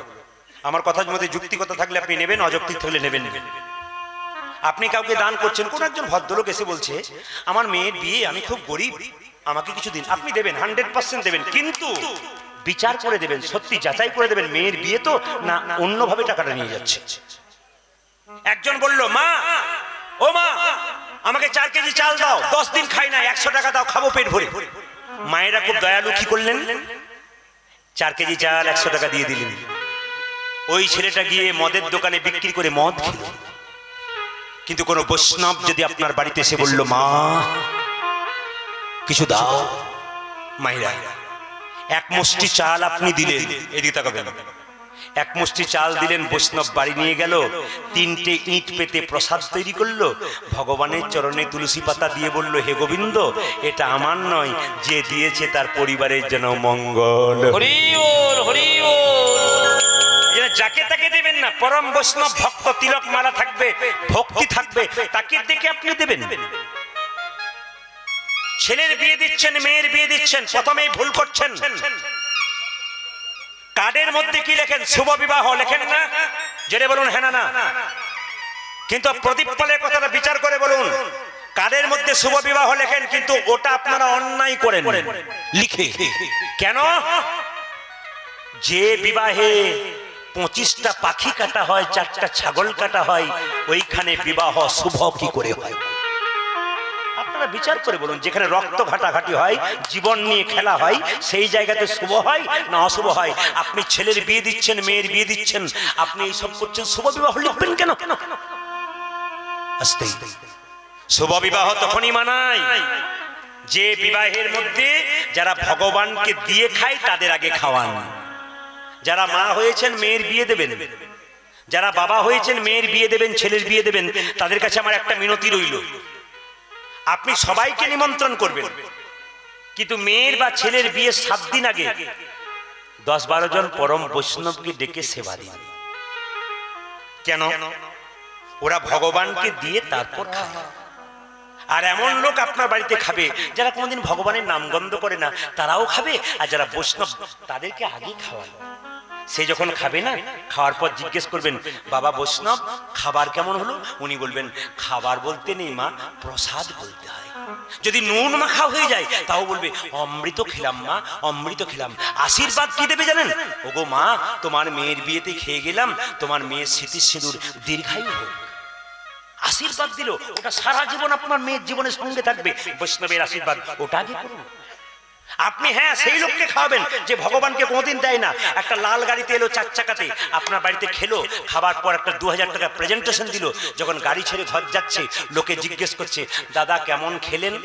বলে, পোলাওটা তো ভালো হয়েছিল, বাদামগুলো পোড়া পোড়া হয়ে গেছিল। খেলো কিন্তু বদনাম করলো। 2000 টাকা প্রেজেন্টেশন দিল, ওটা 2 বছর থাকবে, তারপর নষ্ট হবে। বৈষ্ণব যে প্রেজেন্টেশনটা দেবে, ওটা আপনার মেয়ের জীবনে সারা জীবন থেকে। এই জায়গাগুলো ধরবেন, এই জায়গাগুলো ধরবেন, তবে কাজ আছে। আমরা কিছু ভুল করি, ভুলটা বলি ও মায়েরা। যেমন অনেকে বলে, প্রদীপ বাবু বহু জায়গায় কীর্তন করছেন, আস্তে, প্রদীপ বাবু বহু জায়গায় কীর্তন করছেন, আমার একটা সৎ পাত্র আছে। আচ্ছা মায়েরা, সৎ পাত্র আছে, তো জিজ্ঞেস করলাম সৎ পাত্র মানে বুঝলাম না। উনি বলছেন 40,000 টাকা বেতন পায় আর 20,000 টাকা এদিক ওদিক। ওটা 1 নম্বর না 2 নম্বর? জোরে বলুন। 2 নম্বর। তাহলে সৎ পাত্র কি করে হলো? আবার মায়েরা দেখবেন তো এটা ভালো করে, বল, যাহা বলিব সত্য বলিব, সত্য ছাড়া মিথ্যা বলিব না। কোন জায়গায় বলা হয় বলুন তো? জোরে বলুন, কোন জায়গায়? আপনাদের সব যাওয়া আছে নাকি? অভ্যাস আছে বোঝে। আচ্ছা আচ্ছা আচ্ছা আচ্ছা আচ্ছা আচ্ছা, এই যে লাল কাপড়টাতে বাঁধা থাকে, ওর ভেতরে কি থাকে? গীতা। এই দেখুন, এটা বাঁধা থাকে। অনেক জায়গায় জিজ্ঞেস করি, দাদা লাল কাপড়ের ভেতরে কি থাকে? বলে, যন্ত্র টন্ত্র কিছু একটা হবে। মানে উনি জানেনই না গীতা আছে। সত্যি বলবো, এ কিন্তু মিথ্যা কথাই বলে। গীতাটা ওই জন্য দেয় নাই ভেতরে, বুঝতে পারছেন? এই যে দেখেন, এই যে গীতার কথা আপনাদের বললাম, বাচ্চা স্কুলে যাবে, ব্যাগে গীতা ভরবেন। আপনার স্বামী বহু দূরে যাবে, ব্যাগে গীতা ভরবেন। কলেজের মেয়েরা হায়ার সেকেন্ডারি মাধ্যমিক পড়ো, বা আপনারা এই তোমরা সব ব্যাগের মধ্যে গীতা ভরে নেবে। ভগবান শ্রীকৃষ্ণের মুখস্থিত বাণী শ্রীমদ্ ভাগবত গীতা, ভগবানের চরণ থেকে জন্ম গঙ্গা, দুটোই কিন্তু পবিত্র। সব সময় সব জায়গায় আপনি নিয়ে যেতে পারেন, এর অপবিত্রতা কোথাও নাই। অনেকে বলে গীতা নিয়ে যাব, খারাপ কাজ হয়ে যাবে, রাস্তাতে খাবার টাবার উল্টো পাল্টা খেয়ে নেবো। তার কাছে আমার প্রশ্ন, অনেকে মালা পরে, রাধাকৃষ্ণের ছবি এখানে নাই না? মালা পরে, লকেটটা রাধাকৃষ্ণের ছবি রাখে না? ওই লকেট রেখে অনেকে মাংস খাচ্ছে, তখন তো বিচার করেন আমার লকেটটা আমার বুকের মধ্যে আছে? বিচার করে বলুন না। গীতাকে পবিত্রতা বজায় রাখুন, ভালো থাকবেন আপনারা। আবার বলে দিই, দান আপনারা করবেন, কিন্তু কোন জায়গাতে করবেন? আমি দানের কথা যখন এলাম তখন বলে দিই, দেখবেন আমাদের ঝাড়খণ্ড, মানে আমার বীরভূমের পাশে ঝাড়খণ্ড, ওখানে কীর্তন হলে দেখবেন বৈষ্ণবরা তিলক দেয়, দেয় না? তিলক দেয়, একটা থালাতে করে নিয়ে তিলক দিয়ে 10 টাকা 5 টাকা সবাই দেয়। তো আমি একটা আসরে গান করছিলাম, এতে আপনারা যেমন বসে আছেন, সবাইকে তিলক দিচ্ছে, 10 টাকা 5 টাকা দিচ্ছে। একজন ভদ্রলোক, কয়েকশো কোটি টাকার মালিক, সামনে বসেছে, উনি সাদা ধুতি পাঞ্জাবি পরে, খুব টাকার মালিক। উনি কি করছেন? সবাই টাকা দিচ্ছেন, উনি খালি পকেটের ভেতরে হাতটা ভরে এমনি এমনি এমনি করছে। হ্যাঁ, সবাই বুঝতে পারছে না কি করছে, আমি বুঝতে পারছি। কি বলুন তো? বাছাবাছি চলছে, ছোটটা দেবো না বড়টা দেবো, মানে 5 টাকার কয়েনটা দেবো না 2 টাকার কয়েনটা দেবো।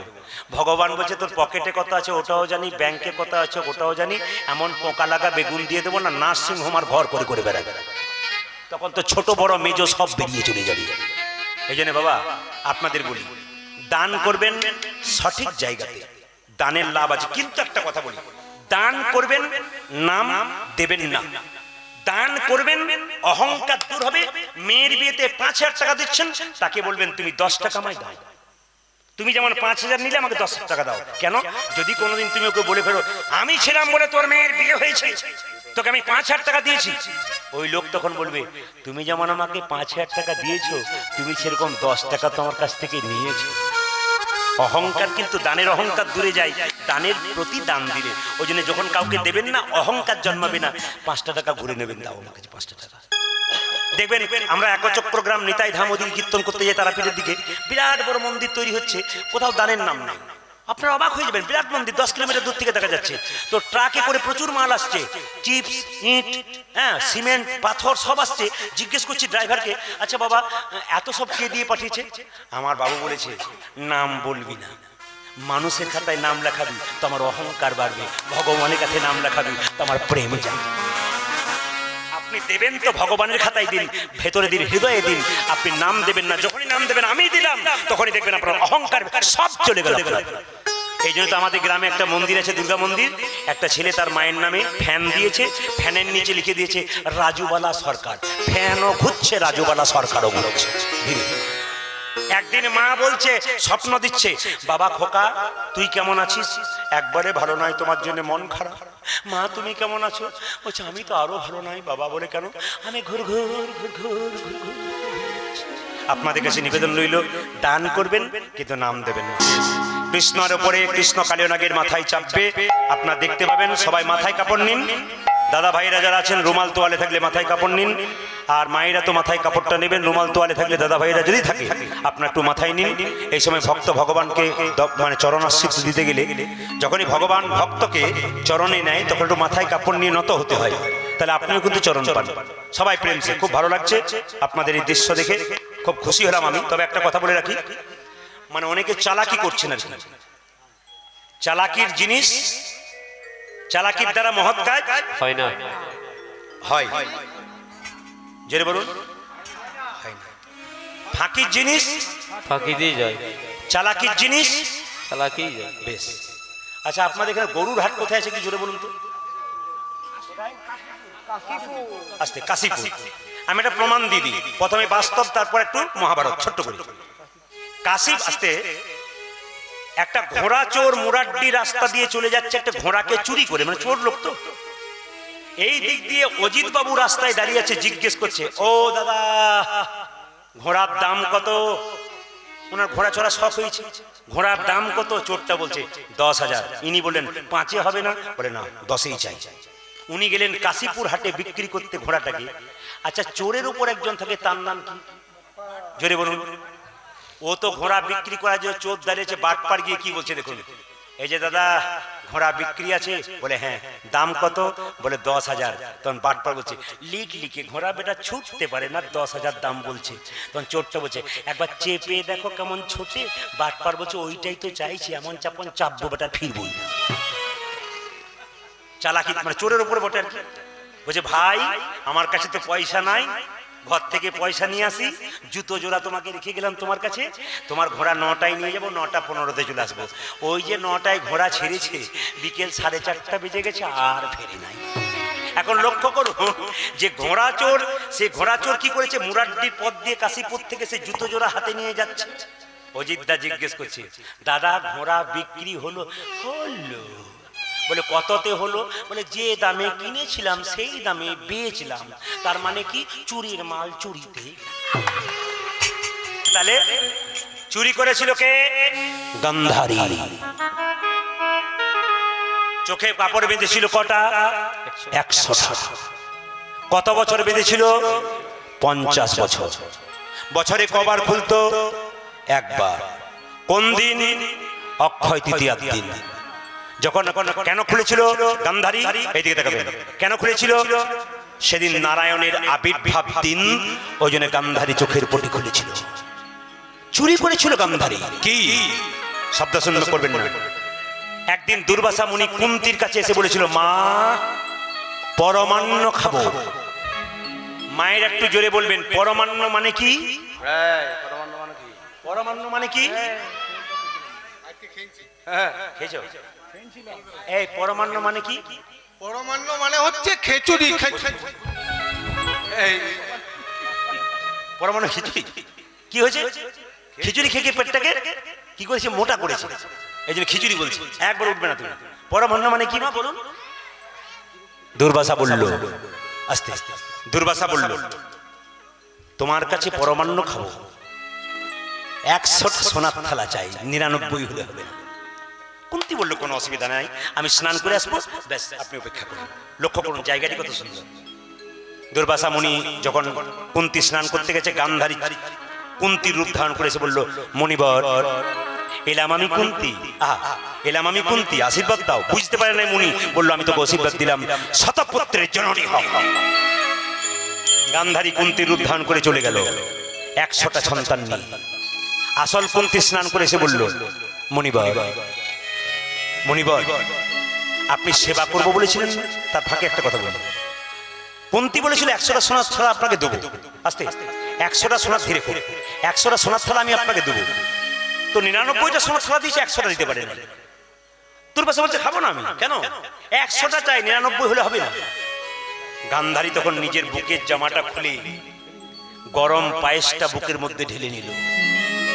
মুনিবর, শাস্ত্রে শুনেছি এই জায়গাটা একটা, হৃদয়টা একটা পাত্র, এই জন্য আমি হৃদয় পাত্রটা তোমাকে দিলাম, 100টা হয়ে গেল। মুনিবর বলছে, গরম পায়েসটা বুকে ঢেলে নিলে তোমার লাগলো না? বলছে, লাগবে কি করে? সাধুগুরু বৈষ্ণব বলেছে, স্বয়ং ভগবান এখানে আছে, লাগে তো ভগবানের লাগবে, আমার তাতে কি? বা কুন্তি, তুমি স্নান করে এসো। গান্ধারী আগে কিন্তু 100টা ছেলে চুরি করে নিয়ে চলে গেল বরটা। আসল কুন্তি স্নান করেছে, বলছে, মণিবর আমাকে আশীর্বাদ দাও। এ কি, আমি তো দিলাম একটু আগে, আমি ছিলাম না। ধ্যান যোগে দেখলো গান্ধারী 100 ছেলে চুরি করেছে। চিৎকার করে বলল, ওগো কুন্তি, আশীর্বাদ দিলাম, তুমি পঞ্চপুত্রের জননী হও, আর পঞ্চপুত্র দিয়ে গান্ধারী শতপুত্র বিনষ্ট হও। কাঁদালে কাঁদিতে হয়, কাঁদিতে হয়, এ কথাটা মিথ্যে নাই, এ কথা তো মিথ্যা নয়। যে যেমন কর্ম কর্ম করি তার কর্ম অনুযায়ী ফল হয়। কুরুক্ষেত্রে যুদ্ধ 18 দিন, এক এক করে সব ছেলে মরে গেল। বড় ছেলে দুর্যোধন যখন মরে গেছে, গান্ধারী চোখের পটি একদিন খুলে অক্ষয় তৃতীয়ার দিন, কিন্তু আজকে খুলেছে দুর্যোধন মরেছে।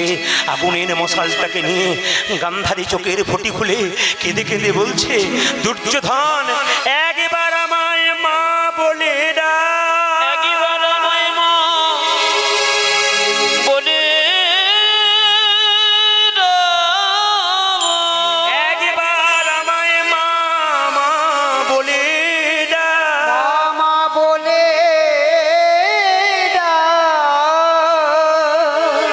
দেখি আপনারা কেমন কীর্তন শুনছেন, ধীরে দেখি আপনারা কেমন কীর্তন শুনছেন। যখন গান্ধারী চোখের মশা, বলতে পারলে বলবো, খুশি হয়ে বলবো। এই উত্তরটা আপনারা বলতে পারলে আমি খুশি হব, একসঙ্গে বলবেন কিন্তু। যখন গান্ধারী চোখের মশা পটিটা খুলে মশালটা জ্বালিয়ে মৃত দুর্যোধনের কোলে নিয়ে মুখটা দেখছি, একবার মা বলে ডাক, মা বলে ডাক। পেছন থেকে একজন এসে বলছে, পিসি পিসি। বলুন কে? আস্তে আস্তে একটু জোরে বলুন। আমি খুশি, আজকের মতো খুশি আমি আনি। আপনারা বয়স্ক যারা আছেন তারা তো জানেন, বাচ্চাগুলো কি সুন্দর একসঙ্গে বলছে কৃষ্ণ কৃষ্ণ, যেই বলছে পিসি। চুপ কর, তো লজ্জা করে না? 100 ছেলেকে কেড়ে নিলি, কোল শূন্য করে দিলি। আমি আর মা বলার মতো আমার কেউ রইল না। আমাকে তুই আমাকে পিসি বলে রেখে আমায় ব্যঙ্গ করছিস, ঠাট্টা করছিস। আমি তোমাকে অভিশাপ দেবো, আমি তোকে অভিশাপ দেবো কৃষ্ণ, তোর যদু বংশ ধ্বংস হবে। কৃষ্ণ বলল, পিসি, এই যুক্তিগুলো শুনবেন। কৃষ্ণ বলল, পিসি তুমি অন্যায় করছো, আমি কারো শাস্তি দিই না, অন্যায় যে করে তার ফল সে ভোগ করে।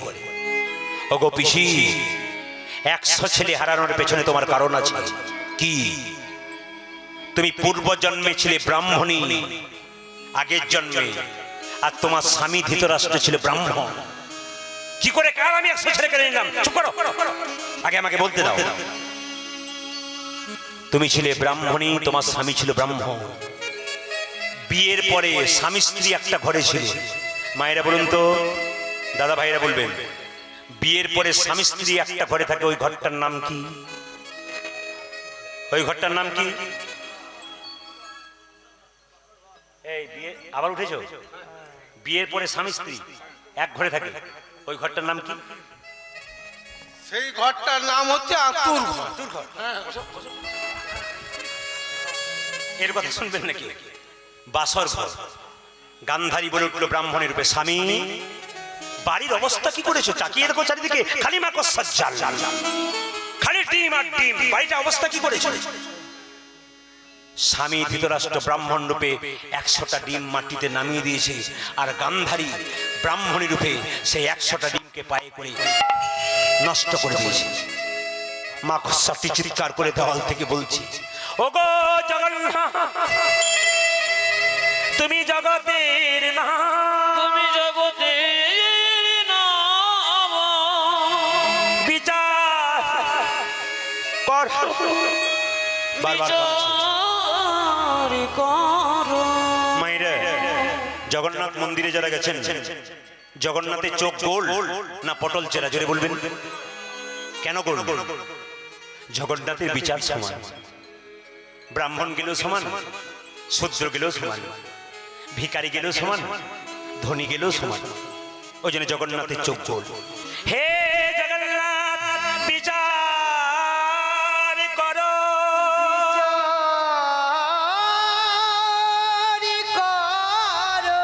তুমি জগতের জগতের জগতের নাথ জগন্নাথ। তুমি জগতে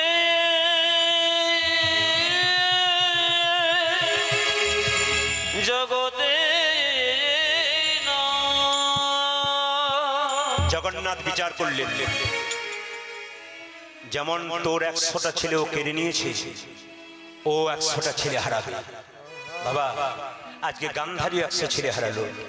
ওই জন্য অপরাধ আপনার নেবেন না, কারো খারাপ করবেন না, ভালো করবার চেষ্টা করবেন। খারাপ করলে শাস্তি কিন্তু আপনি পাবেন, তার প্রমাণ মহাভারত দেখিয়ে দিয়েছে। ভগবান শ্রীকৃষ্ণ যখন বারবার কালিয়নাগকে দমন করার জন্য কালিয়নাগের মাথার উপরে চেপেছে, মায়ের একটু মাথায় কাপড় নিয়ে উলুদ ধরে দেবেন। ওগো কাল ফনাতে ফনাতে গমন করি, আজ ফনাতে ফনাতে দমন করি, ফনাতে গমন করি, ফনাতে ফনাতে দমন করে বড় বেশে দাঁড়ালো হরি, আপনি নত বড় বেশি দাঁড়ালো হরি, বড় বেশে দাঁড়ালো হরি।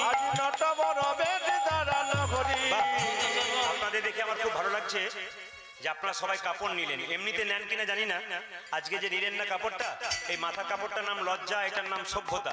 যে মেয়েদের এই কাপড়টা থাকে তার সভ্য মেয়ে বলে, লজ্জা তার থাকে। আর যে মেয়ে মাথায় কাপড় নেন না, তার ছেলে রাস্তায় লোককে গালাগাল দেয়, লোকে তখন বলে তোর মায়েরই লজ্জা নেই, তোর লজ্জা থাকবে কি করে? ওই জন্য মা, লক্ষ্য করুন, আমার মায়ের মা বেঁচে ছিল 95 বছর বয়স, মাথার কাপড়টা এখানে ছিল। আমার মা এখন বেঁচে আছেন 72 বছর বয়স, আমার মায়ের মাথার কাপড়টা এখানে আছে। আবার দেখবেন আমার কাকিমা বেঁচে আছেন, উনি মাথার কাপড়টা সরাতে সরাতে একবারে খোপা মানে বাম্পার পর্যন্ত এনেছেন। এখন যারা বাড়িতে এসছেন বাম্পার টাম্পার নাই, সব হাইওয়ে রোড হয়ে গেছে। আপনার দেখে হাইওয়ে রোড হয় নাই, একটু বাম্পার টাম্পার আছে মনে হয়, বোঝা যাচ্ছে। তবে একটা কথা বলি, আপনাকে মায়েরা, আগে ভাসুর দেখলে মেয়েরা পর্দা নিত না, জোরে বলুন। এখন নেই, কেন নেই না? যুক্তি আছে। আগে ভাসুর দেখলে মেয়েরা পর্দা নিত, এখন নেয় না। যেদিন থেকে ভাসুর হলো পর্দা, সেদিন থেকে সরে গেল মেয়েদের পর্দা। যেদিন থেকে ভাসুর পর্দা হলো, সেদিন থেকে পর্দা সরে গেছে। আসুন সবাই মিলে করজোরে বসুন।